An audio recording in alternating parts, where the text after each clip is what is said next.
ભાગવત ને મસ્તક ઉપર મૂકે ને એના રોમ રોમ માં ભગવાન કૃષ્ણનો વાસ થાય ને એટલે ભાગવત ને મસ્તકમાં મૂકવામાં આવે છે સાહેબ.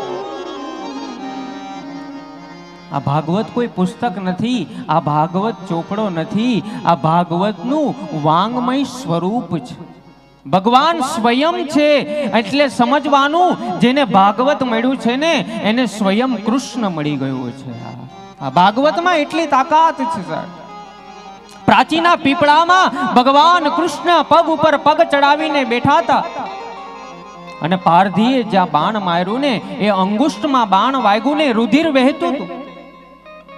બાજુમાં ઉદ્ધવજી હતા, એમને ખબર પડી ગઈ કે હવે ભગવાનને સ્વધામ ગમન જવાની તૈયારી થઈ ગઈ છે. રડતા રડતા ઉદ્ધવજી કહે છે કે હે પ્રભુ, અત્યારે તો તમે આ ધરા ઉપર છે, કઈ ધર્મ પર ખતરો આવે ને તો અત્યારે સ્વયં તમે છો, પણ તમે સ્વધામ જતા રહેશો તો અમે કોના સહારે જીવશું?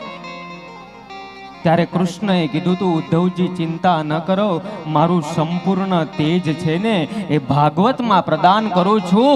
એટલે જેને ભાગવત મળી ગયું એને કૃષ્ણ મળી ગયું છે સાહેબ. ખાલી નામ માત્ર દ્વાપર કે ત્રેતા યુગમાં 36,000 વર્ષ સુધી ઋષિ મુનિઓ તપસ્યા કરતા ને છતાં પણ ભગવાન મળતા નહીં સાહેબ.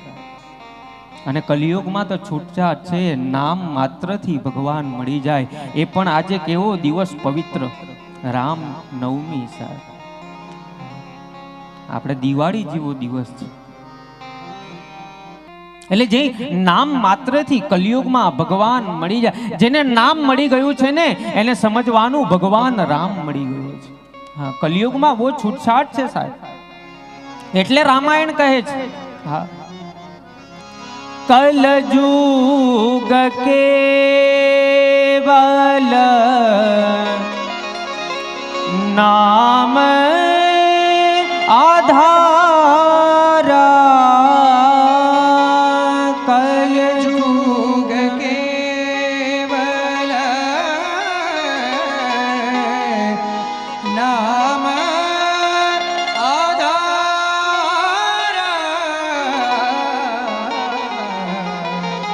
સુમિર સુમિર